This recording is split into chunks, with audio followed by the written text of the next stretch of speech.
Last લેક્ચરમાં આપણે વાત કરતા હતા મેગ્નેટિક ઇક્વિપમેન્ટ અને એની અંદર આપણે બે ડિસ્કશન કરેલું હતું, વાઇબ્રેશનલ મેગ્નેટોમીટર અને ટેન્જન્ટ ગેલ્વેનોમીટર. ત્રીજું આપણું છે ડિફ્લેક્શન મેગ્નેટોમીટર.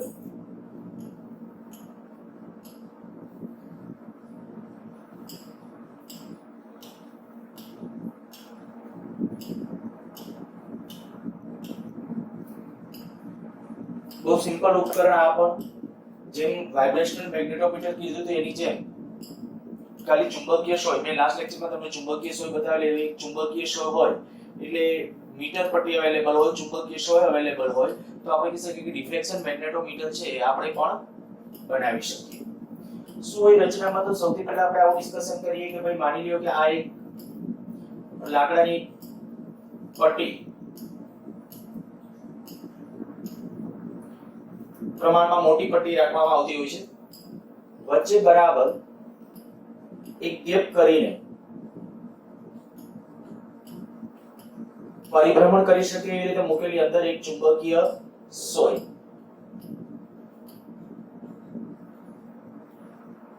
એક માની લો કે અંદર ચુંબકીય સોય છે, એના ડાયલ ઉપર છે અહીંયા અંકન કરેલું, અહીંયા જે તે 0 થી આમ 360 અંશ સુધી. અને એ આખો આપણે મેં લાસ્ટ ચુંબકીય સોય તમને બતાવેલી એટલે તમને ખ્યાલ હશે કે ભાઈ એની અંદર સોય છે એ હંમેશા કેવી ગોઠવાશે? ઉત્તર દક્ષિણ દિશામાં, પણ આખો એનું ડાયલ છે અંદરથી પરિભ્રમણ કરી શકે. બીજું તરત શું આપણે કરવાનું હોય છે, આજે આપણે લાકડાની પટ્ટી છે એની અંદર આયા યોગ્ય રીતે કાપીને ગોઠવેલી મીટર પટ્ટી અહીંથી 0 શરૂ થાય એવી રીતે આટલો મીટર પટ્ટીનો ભાગ કાપી નાખો. એટલે જોઈ લેવાનું અહીંથી આ માપ કેટલો, એટલો મીટર પટ્ટીનો ભાગ કાપી અને આ મીટર પટ્ટી છે આપણે ગોઠવી દેવાની. મીટર પટ્ટીમાં અહીંથી જ્યાંથી ચાલુ થતું હશે, કદાચ આ માની લો કે 2 સેન્ટીમીટર છે, બરાબર? આ ટોટલ 4 સેન્ટીમીટર, તો આ 2 સેન્ટીમીટર હોય. જો 2 સેન્ટીમીટર હોય આની ત્રિજ્યા સર્કલની, એટલે કે જે આપણો કંપાસ બોક્સ જેને કહીએ એની ત્રિજ્યા જે કાંઈ હોય એટલી મીટર પટ્ટી અહીંથી કાપી નાખી, બાકી મીટર પટ્ટી અહીંથી જોઈન્ટ કરી દેવાની. એટલે આ સેન્ટીમીટર લખ્યા હશે, પછી 2 સેન્ટીમીટર, 3 સેન્ટીમીટર, 4 સેન્ટીમીટર, 5, 6, 7 અને સેમ વસ્તુ એ જ રીતે આ બાજુ જેવડી લેન્થ રાખવી હોય આપણી જેવી જરૂરિયાત એ પ્રમાણે, બરાબર? આની અંદર પણ અહીંયા જે આપણે મેં કીધું કે આની અંદર કેલિબ્રેશન કરેલો 2 સેમી, 3 સેમી, 4 સેમી, 5 સેમી અહીંયા અંકન કરેલું છે. બસ આ આપણી મીટર પટ્ટી છે. રિયલમાં પ્રેક્ટિકલી જે મીટર પટ્ટી હોય તે જ. તો બસ આ ડિફ્લેક્શન મેગ્નેટોમીટર તૈયાર. બહુ સિમ્પલ. ખાલી મેં કીધું કે લાકડાની ફ્રેમ, લાકડાની પેલા પટ્ટી, બરાબર? લાકડાની પટ્ટીની અંદર વચ્ચે ગેપ કરી અને એક ચુંબકીય સોય રાખેલી છે. પછી આ બે મીટર પટ્ટી.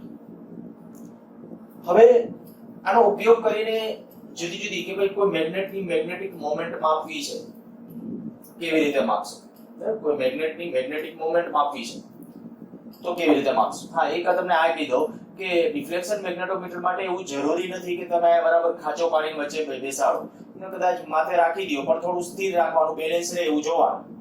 જો એ કન્ડિશનમાં તમે ગોઠવો તો ડિફ્લેક્શન મેગ્નેટોમીટર તરીકે એ વર્ક કરશે. હવે આની અંદર શું હોય?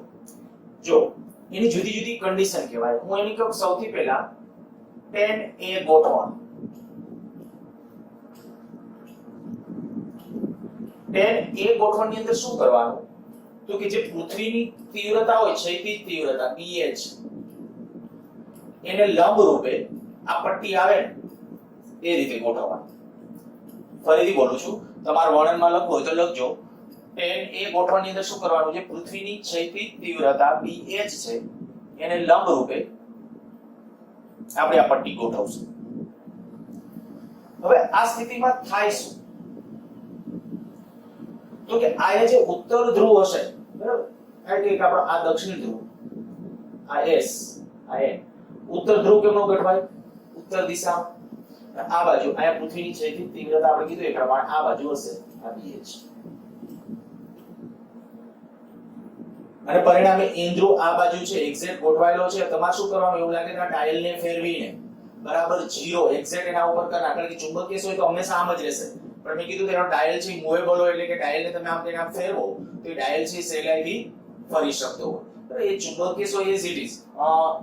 ગઈકાલે તમને બતાવ્યું હતું, ફરીથી એકવાર જો આજે આપણી ચુંબકીય સોય છે બરાબર, તો આ ચુંબકીય સોયની અંદર તમને કદાચ અહીંયા દૂરથી આ ગ્રીન અક્ષરોમાં લખેલું છે નોર્થ સાઉથ ઈસ્ટ વેસ્ટ, એ કદાચ અક્ષરો છે એ વાંચી શકતા હોય તો, પણ એક દેખીતી વાત છે કે આ જે અંદર પોઇન્ટર જે છે, પોઇન્ટર એ ફિક્સ રહેવાનો એક ચોક્કસ દિશાની અંદર, પણ આને હું જ્યારે આ મૂવ પરિભ્રમણ આપીશ, આને જ્યારે આપણે પરિભ્રમણ આપતા જશું આ સમતલ અંદર, તો ખરેખર ચુંબકીય સોય છે એ તો અત્યારે આમ છે, એટલે બરાબર આમ હોય તો એ ચુંબકીય સોય, પણ આપણે તો આને કઈ રીતે ગોઠવવાનું છે, આ રીતે આમ ગોઠવવાનું છે, આને આમ નથી રાખવાનું, ધ્યાન રાખજો. આ તો રચના તમારી સામે બતાવી છે, આ ખરેખર કેવી રીતે છે, આમ છે, જેથી તીવ્રતાને સમાંતર. તો જો એવી કન્ડિશન છે તો હવે આને તમે ગમે એમનું ફેરવશો, સોય તો આમ જ રહેશે, સોય આ રીતે આમ જ રહેશે જે કન્ડિશનમાં છે. તમારે શું કરી નાખવાનું, બરાબર એને 0 ઉપર ગોઠવી કાઢો. અચ્છા ચાલો, આ 10a ગોઠવણ. હવે 10a ગોઠવણ વખતે આપણે શું કન્ડિશન કરવાની છે, તો આપણે આવું કહ્યું કે ભાઈ આ પૃથ્વીની ક્ષેત્રીય તીવ્રતા જે દિશામાં છે તે ક્ષેત્રીય તીવ્રતા એને લંબ રૂપે આપણે ડિફ્લેક્શન મેગ્નેટોમીટરની પટ્ટી ગોઠવી દીધી છે. હવે એક ગજ્ય ચુંબક બાર મેગ્નેટ કે જેની મોમેન્ટ તમારે માની લ્યો કે માપવી છે, એવો એક બાર મેગ્નેટ આથી આમ લઈ આવો. નાનકડો મેગ્નેટ, બાર મેગ્નેટ નો અર્થ એવો થાય કે આ ટૂંકો મેગ્નેટ, આમ જનરલી બરાબર ટૂંકો બાર મેગ્નેટ. તો ટૂંકો બાર મેગ્નેટ આ તમે ગમે તે જગ્યાએ મૂકશો, જ્યાં મૂકશો ત્યાં તમે સ્કેલ ઉપરથી કરી શકશો કે સ્કેલ ની અંદર તમે કેટલા અંતરે મૂક્યો છે, એટલે તમે આ જાણો છો. તમારે શું કરવાનું, તો કે આને આમ દૂરથી આમ નજીક લઈ આવતા હો, નજીક લઈ આવતા હો. માની લ્યો કે આનો n ધ્રુવ હું આ બાજુ રાખીશ અથવા s રાખીએ, આ s આ n. ગજ્ય ચુંબક મેં એવી રીતે રાખ્યો છે કે એનો s ધ્રુવ છે એ આ તરફ છે અને n ધ્રુવ આમ છે. હવે શું થશે કે જ્યારે હું આને આમ નજીક લઈ આવીશ તો તમને એ તો ખબર છે કે આના વડે અહીંયા જે ચુંબકીય ક્ષેત્ર હશે, ચુંબકીય ક્ષેત્ર કેમનું હશે, ગજિયા ચુંબક વડે જે ચુંબકીય ક્ષેત્ર હશે એ કેમનું હશે, તો કે આના વડે જે ચુંબકીય ક્ષેત્ર ઉત્પન્ન થશે, આપણે ખબર s ની અંદર આમ એન્ટર થતું હોય ને n માંથી બહાર આવતું ચુંબકીય ક્ષેત્ર હોય, એટલે આ દિશામાં ચુંબકીય ક્ષેત્ર છે એમ કહી શકાય. અહીંથી આમ ચુંબકીય ક્ષેત્ર રેખા અહીંથી આમ આવતી હશે, અહીંથી આમ જતી હશે, અહીંથી આમ ચુંબકીય ક્ષેત્ર રેખાઓ હશે. તો ઇનડાયરેક્ટલી આપણે બરાબર આ અક્ષ ઉપર છે એટલે s પાસે કેવી રીતે હશે, આમ હશે ચુંબકીય ક્ષેત્ર, બરાબર આમ ચુંબકીય ક્ષેત્ર. તો આનો અર્થ કેવો થયો કે હવે આ જે ચુંબકીય સોય છે ને એ બે ચુંબકીય ક્ષેત્રની અસર હેઠળ આવી. કયા બે ક્ષેત્ર, તો કે હવે આ જે ચુંબકીય સોય એક પૃથ્વીની જે ક્ષૈતિજ તીવ્રતા હતી તે આ પૃથ્વીની ક્ષૈતિજ તીવ્રતા, આજે આપણે લાગુ પાડેલું છે ઈ ચુંબકીય ક્ષેત્ર બરાબર, આ BH જે આપણે સમક્ષિતિજ તીવ્રતા કહીએ છીએ. જેવો મેં આ બાર મેગ્નેટ અહીંયા નજીક લઈ આવું છું, આ અંતરે દાખલા તરીકે બાર મેગ્નેટને મૂકું છું, તો થશે શું, તો કે એના વડે જે ચુંબકીય ક્ષેત્ર આવ્યું એ આમ આવ્યું નહીં, પછી n આમ લઈ આવશો તો આ બાજુ આવશે. પણ અત્યારે આ ચુંબકીય ક્ષેત્ર એ બાર મેગ્નેટને કારણે છે, એને હું B ડેશ નામ આપો, ચાલો B ડેશ કહીએ. આ કેના વડે, ચુંબક વડે ઉત્પન્ન થતું ચુંબકીય ક્ષેત્ર BH સમક્ષિતિજ તીવ્રતા, પૃથ્વીની ક્ષૈતિજ તીવ્રતા બોલો ચાલે, સમક્ષિતિજ તીવ્રતા અને B ચુંબક વડે ક્યાં આયા બરાબર સોય પાસે ચુંબકીય ક્ષેત્ર, ચુંબક વડે મળતું ચુંબકીય ક્ષેત્ર. ધ્યાન રાખજો કેટલા r અંતરે, પૃથ્વીની ક્ષૈતિજ તીવ્રતા તો અહીંયા BH હોય, અહીંયા BH હોય, અહીંયા BH હોય, બધી જગ્યાએ BH હોય, પણ ગજિયા ચુંબક વડે મળતું ચુંબકીય ક્ષેત્ર અહીંયા જુદું હોય, અહીંયા જુદું હોય, અહીંયા જુદું હોય, એ જુદું હશે. પણ આપણે કીધું r અંતરે જે આપણે આ મૂકેલું છે ત્યાં, તો હવે આ બે પરસ્પર લંબ એવા ચુંબકીય ક્ષેત્ર આવ્યા અને એની અસર હેઠળ પરિણામી ચુંબકીય ક્ષેત્ર કે કામ થવું જોઈએ. આ જેમનું પરિણામી ચુંબકીય ક્ષેત્ર થશે ને એમની આપણી ચુંબકીય સોય ગોઠવાશે.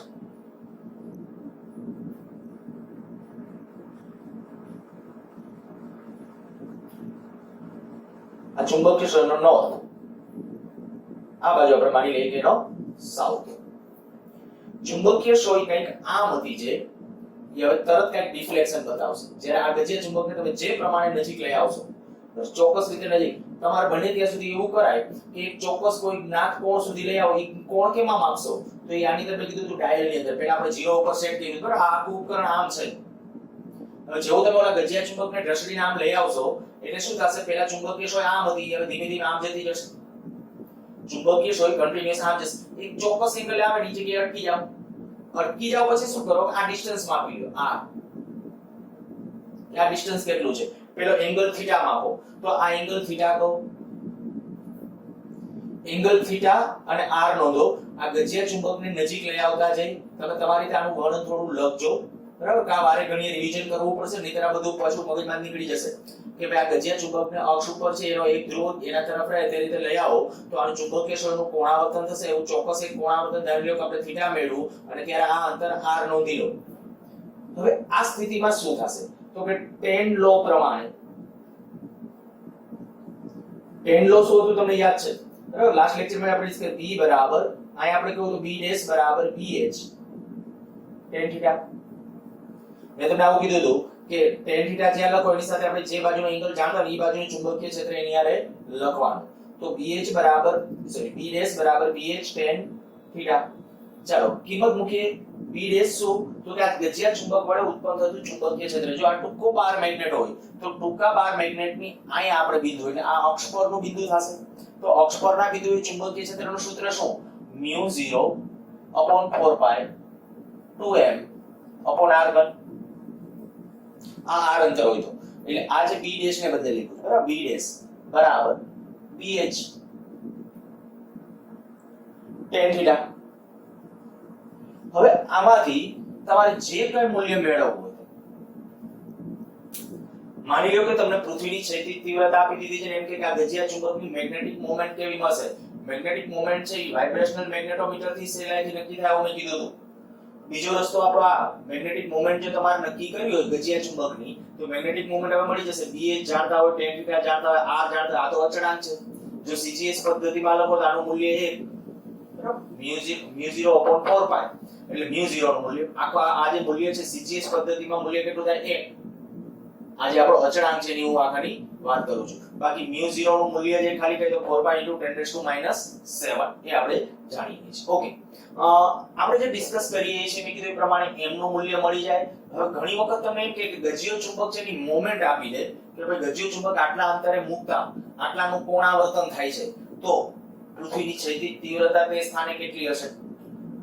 ગમે ત્યારે જ્યારે બે પરસ્પર લંબ ચુંબકીય ક્ષેત્રનો કોયડો આવે ને એટલે tan લો યાદ કરજો, ઈ સેલો પડશે. બે પરસ્પર લંબ એવા ચુંબકીય ક્ષેત્રની અંદર કોણાવર્તનની વાત હોય ત્યારે tan લો યાદ કરી લેવો. અને લખતી વખતે એક ખાસ ધ્યાન રાખવાનું કેવી રીતે લખશો તો કે અહીંયા તમે જ્યારે tan થીટા લખો એની સાથે શું લખવાનું bh, બરાબર? એ મેં પ્રૂવ કરી દીધું છે શું કામ એવું કરવાનું હતું. તો b ડેશ બરાબર bh tan થીટા. ઓકે, આની અંદર જેટલા ચલ છે ને μ0/4π અચળ કહેવાય, bh પૃથ્વીનું ચુંબકીય ક્ષેત્ર પણ આ જે તે જગ્યાએ હોય અચળ હોય એ બદલાય નહીં. તો હું આના ઉપરથી મારે આમ લખવું તો આમ લખી શકું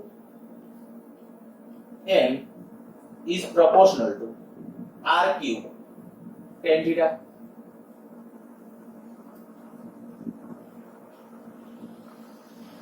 મેગ્નેટિક મોમેન્ટ છે કેના સંચલનમાં આવશે, આ ગજિયા ચુંબકની જે મેગ્નેટિક મોમેન્ટ આવશે એ tan theta ના સંચલનમાં એટલે કે જે થીટા હશે એના સંચલનમાં, એ ઉપરાંત આપણે કહું તો r ઘનના પણ સંચલનમાં છે.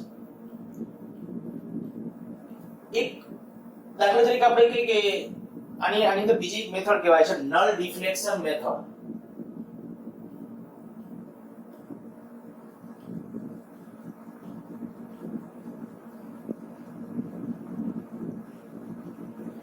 તો એ નલ ડિફ્લેક્શન મેથડ શું છે, શું કરવાનું તમારે? નલ ડિફ્લેક્શન મેથડ માટે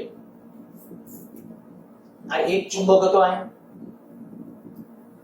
બીજો એક ગજિયો ચુંબક લઈ આવો. માની લો કે આની મેગ્નેટિક મોમેન્ટ m1 છે. હું ધ્યાન રાખજો કે આના આકૃતિમાં કરું છું, બરાબર? નલ ડિફ્લેક્શન મેથડની તમારે ફરીથી આકૃતિ ડ્રો કરવી તો કરજો. એક ગજિયો ચુંબક જેની મેગ્નેટિક મોમેન્ટ m1 છે. માની લ્યો કે બીજો એક બાર મેગ્નેટ જેની મેગ્નેટિક મોમેન્ટ m2 છે. એનો s આ બાજુ રે, n આ બાજુ રે. આ અંતર r1 કહી દો. આજે અહીં આપણે કહીએ કે હવે આ જે અંતર છે આનું અંતર એ r2 કહો. શું કરવાનું? એક બીજા ગજિયા ચુંબકને આ બાજુ લઈ આવો. તો વિચારો આ નો લઈ આવ્યો તો માત્ર આને લઈ આવ્યો હોત તો આ ચુંબકીય ક્ષેત્રનું કોણાવર્તન આમ થાત. જે અહીંયા આપણે આમ થયું એને બદલે કેમનું થાત? આ બાજુ. આપણે શું કરવાનું, નલ ડિફ્લેક્શન નલ કરી નાખો એટલે નાબૂદ કરી નાખો. તો આપણે આવું કર્યું, પહેલા આ ગજ્ય ચુંબક પહેલા આખો હતો, આ ગજ્ય ચુંબક એક ચોક્કસ જગ્યાએ લઈ જઈ r1 નોંધી લીધું, θ1 નોંધી લીધું. θ ના નોંધો તોય ચાલે, પણ આપણે કીધું કે ખાસ આપણે r1 નોંધી લીધું, ચાલો. અને θ આપણી જાણકારી માટે 30 કે ગમે જે કોણાવર્તન મળ્યું હતું એ નોંધી લીધું. હવે એને નહીં બતાવવાનું, એને એમ ન રાખો. બીજો ગજ્ય ચુંબક અહીંથી આમ લઈ જાઓ, એનો એસ ધ્રુવ આ તરફ છે, એને જ્યારે એવી રીતે એટલા અંતરે ગોઠવો, એટલા અંતરે જઈને ગોઠવો કે અહીંયા જે ઓલું ડિફ્લેક્શન આમ થયું હતું ને, ડિફ્લેક્શન પાછું નાબૂદ થઈ જાય એટલે 0 ઉપર આવી જાય.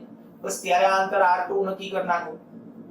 તો નલ ડિફ્લેક્શન મેથડ ની અંદર શું થઈ જશે, તો કે જો પહેલા ગજ્ય ચુંબકની મેગ્નેટિક મોમેન્ટ m1 હોય ઇઝ પ્રોપોર્શનલ ટુ r1 ઘન tan θ1, અને બીજી વખતે આપણે કે m2 અહીંયા r2 ઘન tan θ2. પણ નલ ડિફ્લેક્શન નો અર્થ જ એ થાય, નલ ડિફ્લેક્શન મેથડ ની અંદર શું θ1 બરાબર θ2. કઈ રીતે મેં લખ્યું છે ખ્યાલ આવી જવો જોઈએ કે પહેલા વડે મેં જેટલું કોણાવર્તન θ1 મેળવ્યું એટલું બીજા વડે નાબૂદ કરી નાખ્યું, પાછું 0 કરી નાખ્યું હતું, અહીંયા લઈ આવ્યા. તો tan θ1 બરાબર tan θ2. તો આના ઉપરથી તો આપણે એક કામ કરીએ, હું એમ કહું કે આ વ્યાપક પરિણામ આમ લખીએ કે m1 m2 બરાબર r1 ઘન tan θ1 r2 ઘન tan θ2. અને હવે આયા છે ને હું સીધું લખી નાખું, આ સ્ટેપ અહીંયા કાઢી નાખું છું, કારણ કે નલ ડિફ્લેક્શન મેથડ નો આખો સિદ્ધાંત, નલ ડિફ્લેક્શન માં θ1 બરાબર θ2 એટલે ડાયરેક્ટ નાબૂદ થઈ જશે. બરાબર, આ જે આપણું છે પરિણામ, આ પરિણામ એક કહી દો, આ સમીકરણ નંબર 1. પણ નલ ડિફ્લેક્શન મેથડ ની અંદર θ1 બરાબર θ2, જેમાં θ1 બરાબર θ2 હોય તો m1 m2 બરાબર શું આવશે, r1 ઘન r2 ઘન. પ્રશ્ન છે ને આને જ્યારે પૂછાય ને ત્યારે આન્સર ખરેખર 1 થી 2 સ્ટેપ માં આવતા હશે, પણ રકમ નહીં સમજાય તો લોચા થશે. કેવી રીતે, કેમ?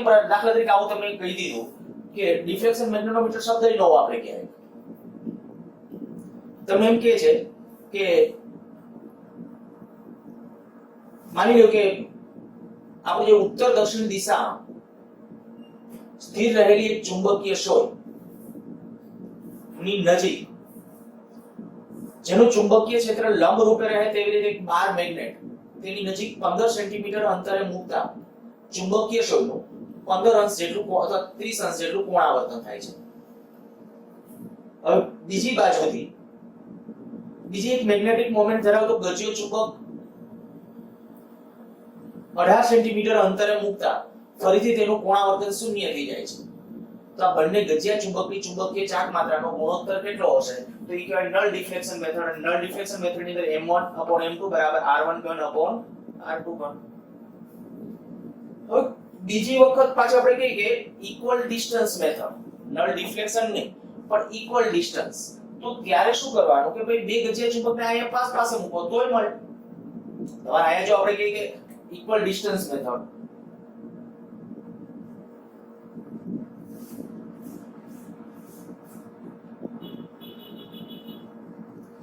આ ઇક્વલ ડિસ્ટન્સ મેથડમાં શું કરવાનું તો કે બે બાજુથી ગજ્યા ચુંબકને સરખા અંતરે મૂકો. જો સરખા અંતરે મૂકવામાં આવે તો ત્યાં થીટા જુદો જુદો હશે.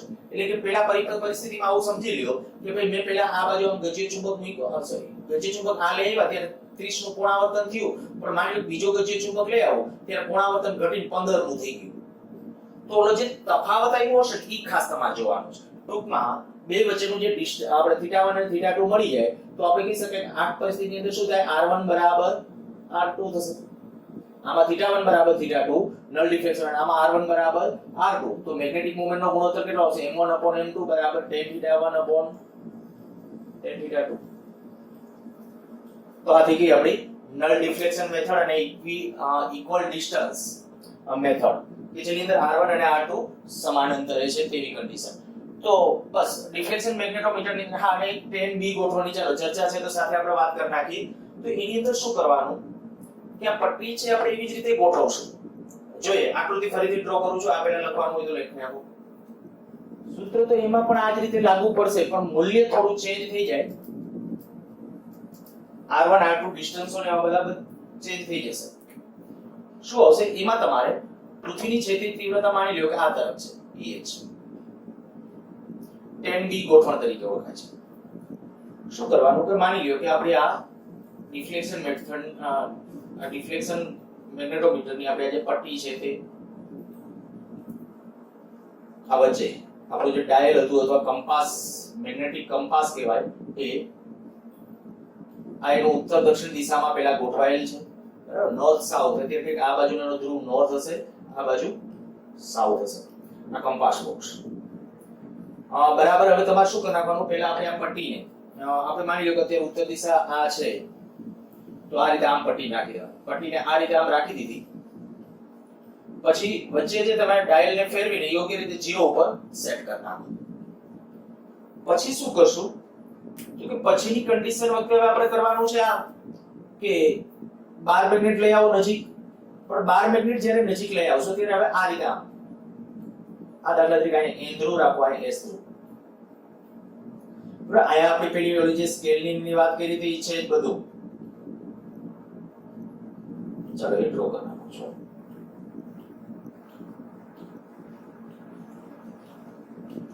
આ આપણી પેલી સ્કેલ ની જે વાત કરી હતી તે છે.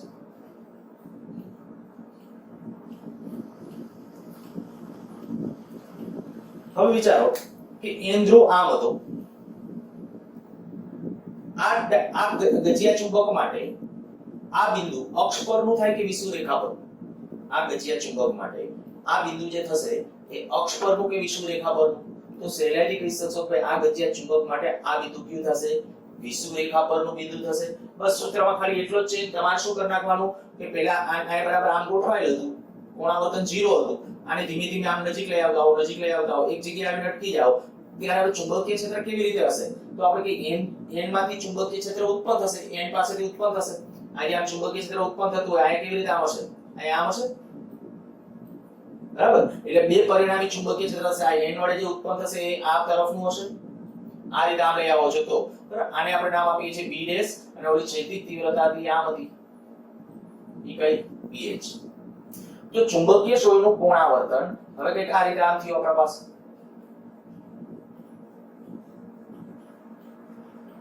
આ n ધ્રુવ રહેશે આ બાજુ s ધ્રુવ રહેશે અને ત્યારે આ એંગલ આપણે કંઈક પાછો થીટા તો હમણાં જે કીધું તો એ જ બધા સૂત્રો પાછા એપ્લિકેબલ. જો આના માટે આપણે કહીએ કે ભાઈ tan થીટા લખીએ તો tan થીટા અથવા tan લો ડાયરેક્ટ ચાલો tan લો મુજબ શું થઈ જશે b' બરાબર ph tan થીટા. પાછા એ જ રીતે સૂત્રો પણ હવે તમારે અહીંયા જે b' લખતા હતા ને એ સૂત્ર ખાલી બદલાશે μ0/4 pi m upon r ઘન ph tan થીટા. આમાં નલ ડિફ્લેક્શન મેથડ આવે તો નલ ડિફ્લેક્શન મેથડમાં આમાં કઈ ગુણોત્તરમાં ફેર ન પડે ખાલી એના મૂલ્યમાં જો ફેર આપણે તમને એમ કહેવામાં આવે કે ભાઈ આ જે ત્યાં 2 હતું આપણી tan એ પરિસ્થિતિમાં અહીંયા 2 હતો ગુણાકારમાં તો bh ગણવાનું હોય કે m ગણવાનું કીધું હોય તો મૂલ્યમાં ચેન્જ આવી જશે. પણ જો ગુણોત્તર મેળવવાનો હોય તમે એમ કે ભાઈ એક ગજ્ય ચુંબક અહીંયા રાખ્યો બીજો ગજ્ય ચુંબક પાછો અહીંયા લઈ જવામાં આવે ટૂંકમાં આમાંય પાછી બધી મેથડ આવે તો આના ઉપરથી આપણે લખવું હોય તો પાછો આમ જ લખી શકાય કે m is proportional to r ઘન tan થીટા અને એ પાછો આપણે આમ લખી શકાય માટે m1/m2 બરાબર r1 ઘન r2 ઘન tan થીટા 1 tan થીટા 2. કે જીમાં એકવાર ક્વેશ્ચન પૂછ્યો ત્યારે બેની મેગ્નેટિક મોમેન્ટ આપી દીધી હતી અને મેગ્નેટિક મોમેન્ટ આપી અને r1 અને r2 નો ગુણોત્તર પૂછ્યો હતો તો એ કેટલો આવે r1/r2 નો ગુણોત્તર નલ ડિફ્લેક્શન મેથડ તો આ તો કેન્સલ થઈ જાય આ કેન્સલ થઈ જાય નલ ડિફ્લેક્શન મેથડ હોય એટલે લખો ચાલો નલ ડિફ્લેક્શન મેથડ માટે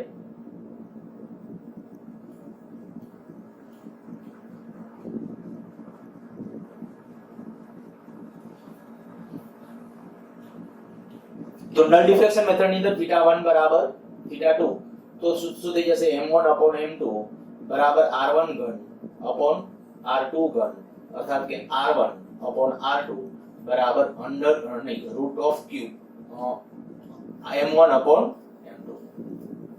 આવું પરિણામ થઈ જશે. અને એ જ રીતે જો આપણે કહીએ કે હમણાં કીધું તો એ પ્રમાણે બીજી મેથડ ચાલો એ લખતો નથી ખોટો સમય બગાડતો તમારે એટલે ઇક્વિડિસ્ટન્સ મેથડ તો ઇક્વિડિસ્ટન્સ મેથડ ની અંદર ઓલું જે સૂત્ર હતું ટૂંકમાં ગુણોત્તરની વાત હોય તો એમાં કોઈ ચેન્જ આવતો નથી. તો આના રિલેટેડ કદાચ કોઈ ક્વેશ્ચન પૂછે તો, અને નલ ડિફ્લેક્શન શબ્દ ન વાપરો હોય પણ આવો કે બે ગજિયા ચુંબકને નજીક લઈ આવવામાં આવે ને એવા કોઈ પણ શબ્દ પ્રયોગો હોય તો આ કન્ડિશન ધ્યાનમાં રાખજો. જેની અંદર કંઈક આવો એકાદો ક્વેશ્ચન પૂછાયેલો પણ હતો, મને એક્ઝેક્ટલી તમને કદાચ સોલ્વ કરવામાં ક્યાંય આવી ગયું હોય આવું બની શકે. માની લો કે તમને આમ કહેવામાં આવે કે ભાઈ એક ગજિયો ચુંબક છે આ રીતે આમ છે, આકૃતિ આપેલી હતી કંઈક, અને બીજો ગજિયો ચુંબક માની લો કે આ રીતે આમ છે, બરાબર. આની અક્ષ છે ને આના સેન્ટરમાંથી નીકળે છે, એકબીજાથી એક ચોક્કસ ડિસ્ટન્સે આપ્યા હતા, અને પછી બરાબર વચ્ચેના બિંદુએ મૂકેલી ચુંબકીય ક્ષો એનું કોણાવર્તન કેટલું થશે? ત્યાં અહીંથી અને અહીંથી બે જગ્યાએથી આમ સરખા અંતરે વચ્ચે આવેલું બિંદુ હોય તો ત્યાં ચુંબકીય ક્ષેત્રનું કોણાવર્તન કેટલું થશે? તો કે તરત ખ્યાલ આવી જાય કે આને પરિણામ જો આનો કેન્દ્ર હોય તો ચુંબકીય ક્ષેત્ર અહીંયા કેમનું હશે? નીચે તરફ. અહીંયા જે ગજિયો ચુંબક છે એને પરિણામ આ કેન્દ્ર હોય તો એનું ચુંબકીય ક્ષેત્ર આમ, બે ચુંબકીય ક્ષેત્ર ત્યાં એક આમ ને એક આમ, એનું પરિણામી આમ થશે. હવે આને કારણે જેટલા અંતર એટલું, ઓના કારણે એટલા જ અંતરે, તો ચુંબકીય જો બે ગજિયા ચુંબક જુદી જુદી ચાક માત્રા વાળા હોય તો પછી પરિણામ બદલાશે. સરખા જ હોય તો આપણે કહી શકાય કે જે ચુંબકીય ક્ષેત્ર એકને કારણે અક્ષ પર છે, બીજાને કારણે વિષુવ રેખા ઉપરનું છે, એ ધારીને બસ સૂત્રો લખી સીધો તમે tan નો ગુણોત્તર અથવા tan લો છે એ એપ્લાય કરી શકશો. તો આવા ક્વેશ્ચન્સ છે એ સોલ્વ કરવા માટે મેં કીધું એ પ્રમાણે ભલે આવા કદાચ નામ ન લખ્યા હોય, ડિફ્લેક્શન મેથડ કે, પણ બે ગજિયા ચુંબક સાથેની પરિસ્થિતિ હોય તો આ રીતે ડિસ્કશન કરીશું. મોસ્ટલી લગભગ આપણે હવે આ બધા જે મેગ્નેટિક ઉપકરણો કહીએ તો એ મેગ્નેટિક ઉપકરણો બધા એક બે નાની બીજી ડિસ્કશન કરી નાખીએ. કદાચ કોઈ જગ્યાએ આપણને કામ સમજો કે ન કહું તો ઇનડાયરેક્ટલી કરાવી દીધી છે, પણ ડાયરેક્ટલી એક વખત નથી કીધું એટલા માટે ડિસ્કસ કરીએ.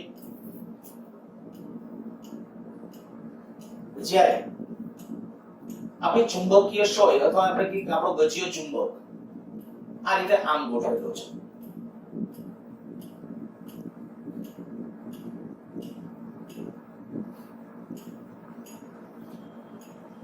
આ માની લો કે આ નોર્થ, આ સાઉથ, પૃથ્વીની ક્ષેત્રીય તીવ્રતા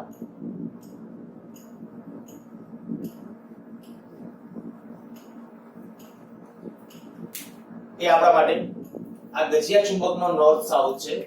નોર્થ પોલ, સાઉથ તેનો કે ધ્રુવ નથી, પણ આપણે કહીએ કે આ ઉત્તર ધ્રુવ, આ દક્ષિણ ધ્રુવ ગજિયા ચુંબકનો. આપણે કહીએ કે પૃથ્વીની ચુંબક એટલે BH આમ કહું છું, બરાબર. ઉત્તર દક્ષિણ પૂર્વ પશ્ચિમ આ રીતે નોર્થ સાઉથ ઈસ્ટ વેસ્ટ એ આ રીતે છે. આ ગજિયા ચુંબકને પેલા પૂર્વ પશ્ચિમ દિશામાં રાખેલો છે. આમાં તટસ્થ બિંદુ ક્યાં મળશે? લાસ્ટ લેક્ચરમાં મેં ડિસ્કસ કર્યું ત્યારે તમે કીધું હતું કે તટસ્થ બિંદુ આને પરિણામે જે ચુંબકીય ક્ષેત્ર રેખાઓ છે કેવી રીતે સાઈડ આમ જતી હશે, આમ જતી હશે. આ ચુંબકીય ક્ષેત્ર આનું ધીમે ધીમે આમ હશે, અહીંયા એક્ઝેક્ટલી આમ હશે આ જગ્યાએ. અચ્છા, અહીંયા આ તરફથી અહીંથી આમ જતા જશો એમ આ બાજુ નમતું જશે. અહીં ક્યાંક એક બિંદુ એવું આવશે કે આ અને આ બે પરસ્પર વિરુદ્ધ થશે. અચ્છા, અહીંયા આકૃતિમાં ગોટાળો થશે તો અહીંયા ફેર આવું કરી નાખો, અહીંયા એમ લઈ લઉં છું, એ સાઈડ કરી નાખો. એ ખાલી આપણા હેતુ ખાલી આ બાજુ મારે ડ્રો કરવું છે કે અહીંયા બાજુ ગોટાળો થશે. ચાલો, તો હવે તમને એ ખબર પડી કે આપણા તટસ્થ બિંદુ ક્યાં આવશે? ચુંબકીય ક્ષેત્ર રેખા અહીંયા ઉત્પન્ન થશે, ચુંબકીય ક્ષેત્ર રેખા અહીંયા જતી હશે, અહીંયા જતી હશે. અહીંયા ક્યાંક એવું કન્ડિશન આવશે કે ચુંબકીય ક્ષેત્ર આમ હશે, કેનું આને પરિણામે જે ચુંબકીય ક્ષેત્ર આમ, ક્ષેત્રીય તીવ્રતા આમ. તો ક્યાંક આપણે કહીએ કે ડિફ્લેક્શન મેથડ પ્રમાણે આપણે જોવા જઈએ તો અહીંયા ક્યાંક બિંદુ માની લ્યો કે આ એક ચોક્કસ બિંદુ આપણને એવું મળ્યું કે જે બિંદુ પાસે કઈ તીવ્રતા, તો કે આ ગજિયા ચુંબકને પરિણામે B' મળે છે માની લ્યો તે, અને બીજી આપણે કહીએ તો BH, આ બે મૂલ્ય સરખા થાય તો ત્યાં તટસ્થ બિંદુ મળે. અને એવી રીતે E ની પરિસ્થિતિ મારે અહીંયા તટસ્થ બિંદુ માટે વ્યાખ્યાયિત કરવું હોય તો આ બાજુ પણ મળે છે. અહીંયા પણ આપણને એવું જ થશે. જ્યારે ચુંબકીય ક્ષેત્રની વાત છે ત્યારે અહીંયા જો જે BH કેમનું આવશે ઉપર તરફ, અહીંથી ચુંબકીય ક્ષેત્ર રેખા અહીંથી આમ જતી હશે ત્યારે ક્યાંક આપણે કહી શકાય કે એની સ્પર્શક એટલે નમતી જતી હશે, કન્ટિન્યુ જતી. ત્યારે આવું બની શકે. આને પરિણામ આમ હશે, આ B', આ BH. હવે જો આ એંગલ થીટા છે તો એ જે થીટા એંગલ છે એને ધ્યાનમાં રાખીને હવે યાદ કરો, જ્યારે પહેલા ચેપ્ટર વખતે વિદ્યુત ડાયપોલ હોય, વિદ્યુત ડાયપોલ સાથે થીટા કોણ, આ અંતરે હું અહીંથી આમ અંતર કહું r અહીંથી આ જેટલા અંતર હશે એટલા જ અંતર અહીંયા આવશે પાછું આ એંગલ થીટા તો આ એંગલ અહીં થીટા થશે હવે આપણે જે કીધું આ એંગલ જો થીટા હોય થીટા કોણે ત્યાં તટસ્થ બિંદુ મળતું હોય તો tan થીટા બરાબર મને જ્યાં સુધી યાદ છે ત્યાં સુધી tan થીટા બરાબર √2 એક વખત જોઈ લેજો જો આ સ્થિતિ તમને યાદ નથી તો પહેલા ચેપ્ટર ની અંદર વિદ્યુત ડાયપોલ વડે ઉત્પન્ન થતું વિદ્યુત ક્ષેત્રનું આપણે એક સૂત્ર મેળવેલું હતું સૂત્ર કયું હતું તમને કહી દઉં kp/r3 ઇન્ટુ બ્રેકેટ 1 + 3 cos વર્ગ થીટા આને આ સૂત્ર અહીંયા પણ સાચું છે બરાબર અહીંયા મારે ચુંબકીય ક્ષેત્ર કોઈ થીટા કોણે r અંતરે જો ચુંબકીય ક્ષેત્ર અહીંયા લખવું હોય આ p બિંદુ કહો તો p બિંદુએ ચુંબકીય ક્ષેત્ર p બિંદુએ ચુંબકીય ક્ષેત્ર એ લખીએ p વડે દર્શાવો k ને બદલે μ0/4π p ને બદલે m r3 m એટલે મેગ્નેટિક મોમેન્ટ આ ગતિય ચુંબક જે હોય તેની ઇન્ટુ બ્રેકેટ 1 + 3 cos વર્ગ થીટા આવું થાય આ ચુંબકીય ક્ષેત્ર હવે તટસ્થ બિંદુ જે અંતરે મળશે અંતર જો તમારે નક્કી કરવું હોય તો હું કહી શકું જ્યાં તટસ્થ બિંદુ મળશે ત્યાં આ ચુંબકીય ક્ષેત્ર એટલે કે b' અને bh બે કેવા થવા જોઈએ સરખા એટલે તટસ્થ બિંદુ મળે અહીં પરંતુ p બિંદુ એ તટસ્થ બિંદુ હોવાથી તટસ્થ બિંદુ હોય તો ચાલે એટલે કે તટસ્થ બિંદુ હોય તો આ b' બરાબર શું થવું જોઈએ bh આ ગજિયા ચુંબક વડે મળતું ચુંબકીય ક્ષેત્ર હતું આ બે સરખા થવા જોઈએ તો આની જગ્યાએ લખી નાખું bh આ bh બરાબર μ0/4π m/r3 into bracket 1 + 3 cos theta જો આના ઉપરથી કદાચ તમારે મેગ્નેટિક મોમેન્ટ મેળવવાની હોય કે એની સરખામણી કરવાની હોય કે r મેળવવો છે માની લો કે આપણે r મેળવ કોઈ પણ વસ્તુ પૂછી શકાય તો પેલા થીટા તો કે જો tan થીટા બરાબર √2 હોય tan થીટા બરાબર આપણા પાસે આ માની લ્યો કે આ થીટા આ √2 tan થીટા સામેની બાજુ છેદમાં પાસેની બાજુ તો આ મૂલ્ય કેટલું થઈ જશે √3 તો જો આના માટે cos થીટા લખો તો cos થીટા બરાબર કેટલું થઈ જશે 1/√3 બરાબર આના ઉપરથી આ ખાલી આના માટે આપણે આના ઉપરથી લખ્યું છું આ મૂલ્ય ક્યાંથી આવ્યું tan થીટા બરાબર √2 જો યાદ ન આવતું હોય તો મેં કીધું પહેલા ચેપ્ટરની અંદર વિદ્યુત ડાયપોલ માટે જોજો ત્યાં આપણે પ્રૂવ કરેલું છે ઓકે હવે tan થીટા બરાબર √2 એની કિંમત આ ઉપરથી આ મેળવી લીધું એ કિંમત જો અહીંયા મૂકી દઈએ અને r ને સૂત્રનો કરતા બનાવવાનો હોય તો કંઈક આવું થશે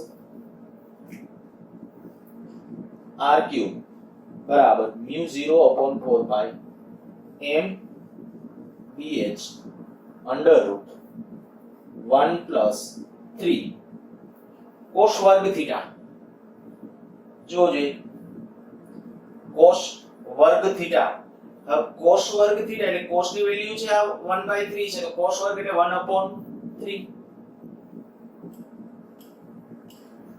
તો μ0/4π m bh કેટલું હશે આ વર્ગમૂળ 2 તો આ r3 અર્થાત કે જો r નું મૂલ્ય હવે તમારે જોઈતું હોય તો r બરાબર કેટલું થઈ જશે μ0/4π √2m/bh એની 1/3 આમાં મેં કીધું કે ખાસ થોડા લલચામણા બધા વિચિત્ર બહુ શક્યતાઓ આના પૂરતી તમને કહું ખાસ જી વાળા બાળકોએ ધ્યાન રાખો બરાબર એમના માટે આ વસ્તુ કામની છે નીટની અંદર છે એ પ્રમાણમાં આ લેવલ સુધી ગયા નથી એટલે પૂછાય કદાચ એકાદ ક્વેશ્ચન એના માટે કદાચ આવું લેધી કદાચ ન કરો તો ચાલશે પણ જો મગજમાં બેસી ગયું અને સમજાઈ જ ગયું છે એક્ઝેક્ટલી તો આને ફોલો કરજો એક બીજી સાથે સાથે ડિસ્કસ ઓકે આની અંદર તમને બધાને ખ્યાલ આવી ગયો હશે કે આપણે જ્યારે કદાચ જો આવું થીટા કોણે કે પૂછે તમને કે કોઈ ગજ્ય ચુંબક છે એની સાથે થીટા કોણે r અંતરે આવેલા બિંદુએ ચુંબકીય ક્ષેત્ર તો એનું સૂત્ર પણ હવે યાદ આવી જવું જોઈએ સૂત્ર શું ત્યાં હતું ઈ જ kp/r3 આ k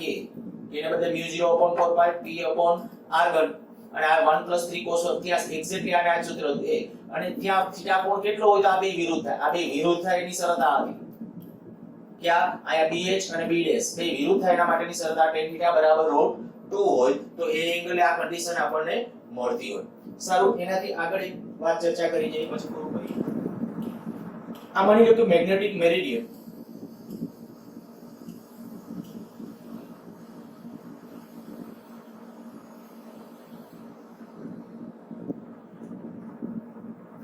મેગ્નેટિક મેરિડિયન ની અંદર હું બરાબર અત્યારે માની લઈએ કે આ મેરિડિયન એટલે સમતલ અને સમતલ હંમેશા ઇન્ફાઇનાઇટ હોય બરાબર આ ખાલી એક સમતલનો ભાગ દર્શાવેલો છે હું એક ચુંબકીય સોય રાખું છું માની લો કે આ જગ્યાએ ચુંબકીય સોય રાખી તો એ ચુંબકીય સોય છે ને કંઈક આ રીતે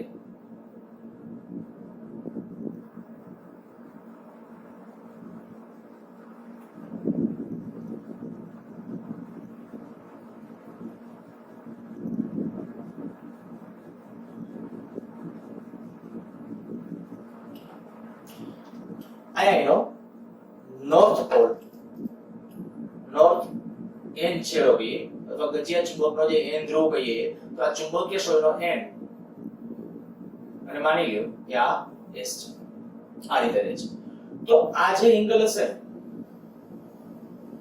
આને કયો કહેવાય એંગલ ઓફ ડી આઈ જે આઈ શું છે એંગલ ઓફ ડી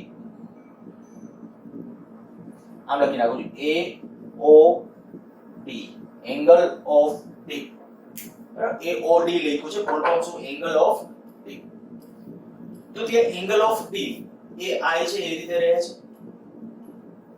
આ ધારી લો કે આ જે ચુંબકીય સોય છે ને એની મેગ્નેટિક મોમેન્ટ આપી દીધી છે એની તમને લેન્થ આપી દીધી છે આની લેન્થ છે દાખલા તરીકે ટોટલ 2L છે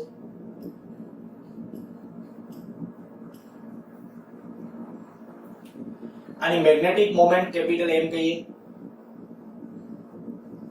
ચુંબકીય સોય ની મેગ્નેટિક મોમેન્ટ કેપિટલ M છે ચુંબકીય સોયની લંબાઈ 2L છે હવે અત્યારે આ સ્થિતિમાં આ સોય આ રીતે આમ ગોઠવાયેલી છે પણ મારે એને આ સમતલની અંદર આમ રાખવી હોય તો કે કાઈક અહીંથી આમ ટોર્ક કે બળ લગાડવું પડે તો પ્રશ્ન આ રીતે આમ કે ભાઈ આ એસ છેડા પાસે કેટલું દળ લટકાવી કે જેથી આમ સોય સમસીધી રહે અહીંથી હું કંઈક દળ લટકાવો અમુક ગ્રામ કેટલું દળ લટકાવી કે જેથી સોય સમસીધી રહે તો જો એની આકૃતિ ડ્રો કરું માની લો કે સોય આ સમસીધી સ્થિતિ એટલે હવે અહીંયા આમ આવી ગઈ હું આમાં આકૃતિ ડ્રો કરું છું એટલે સોય હવે આ સ્થિતિમાં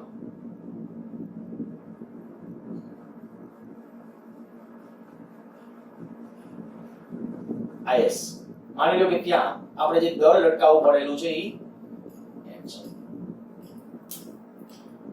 જો ચુંબકીય સોય અહીંયાથી આ કન્ડિશનમાં આવી ગઈ ને કેટલું દળ લટકાવીએ તો આ સોય આમ સમસીધી રહે ક્વેશ્ચન સમજાઈ ગયો છે બરાબર પેલા તો ક્વેશ્ચન તમે તમારી ભાષામાં કે આજુબાજુમાં ગમે એ વર્ણનો લખજો નહીતર હું આ તમને સમજાવી દઈશ સારી રીતે પણ જો ભવિષ્યમાં પાછા તમને રકમ જ કે શું કરીએ છીએ નહીં ખબર હોય તો વાંચશો ત્યારે ગોટાળા લાગશે પેલા કીધું મેગ્નેટિક મેરિડિયનમાં ચુંબકીય સોય છે ઈ કેટલો એંગલ ઓફ ડીપ છે I છે ચુંબકીય સોયની મેગ્નેટિક મોમેન્ટ આપી દીધી છે લેન્થ આપી દીધી છે હવે એમ કહે છે કે ભાઈ આ ચુંબકીય સોય એંગલ ઓફ ડીપ I છે એવી રીતે રહેલી છે હવે આ ચુંબકીય સોયને સમસીધી રાખવા માટે m દળ આયા લટકાવવું પડે છે તો m નું મૂલ્ય કેટલું હશે તો પહેલા વિચારી નાખો ચાલો જો ચુંબકીય ક્ષેત્ર B આ મારે કેવું તેમ કહી શકાય આ જે ચુંબકીય ક્ષેત્ર B હશે એ આમ હશે આ અત્યારે જે છે આનો સમસીધી જ ઘટક આ એનો વર્ટિકલ ઘટક આ જેનો સમસીધી જ ઘટક હું અત્યારે સમસીધી ઘટકને BH કહું છું બરાબર અને આને BV કહી દઉં છું આપણે જે રીતે પછી z વડે દર્શાવવું હોય તો છોડ અને આ એંગલ ઓફ D I આપણું પરિણામી ચુંબકીય ક્ષેત્ર આપણી જે ચુંબકીય સોય રહેશે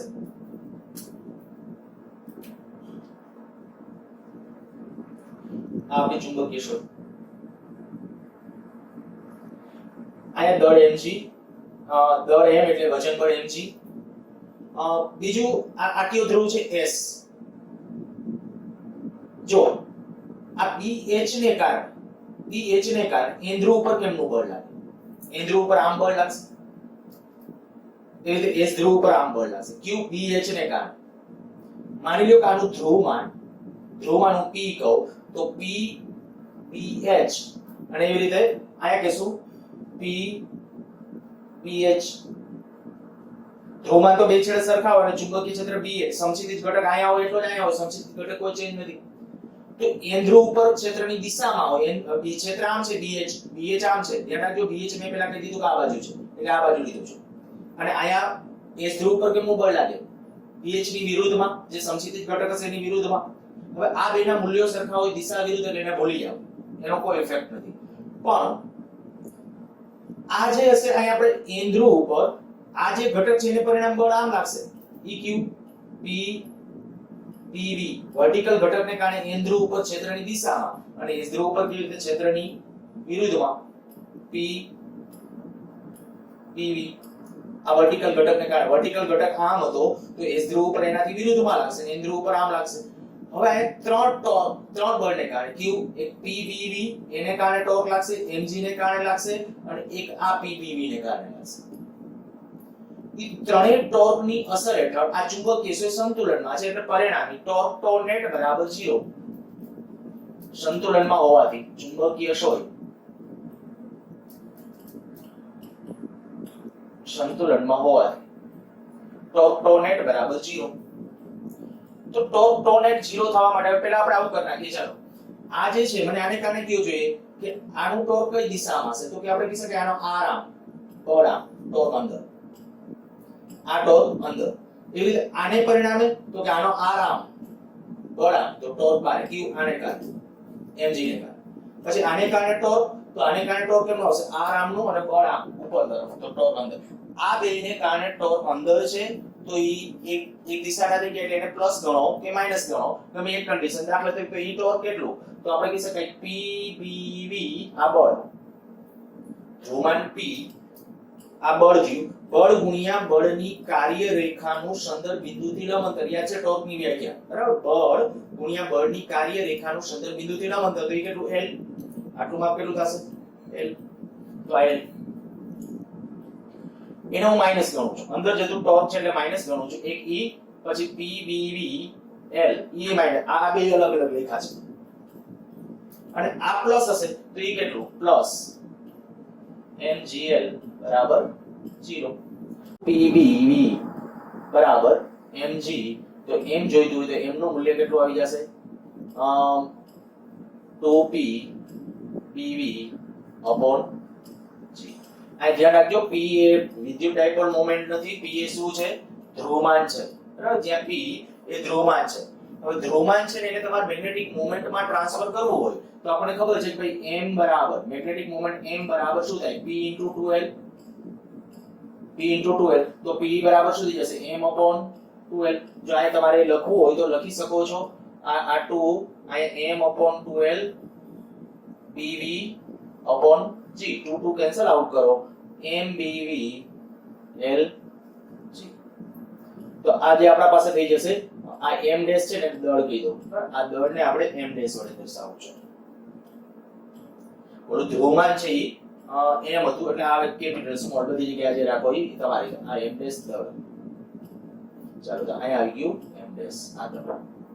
સારું આવા પ્રશ્નો કદાચ પૂછી શકાય. ધ્યાન રાખો એકાદ બે વખત આવું કંઈક કન્સિડર કરેલો હતો.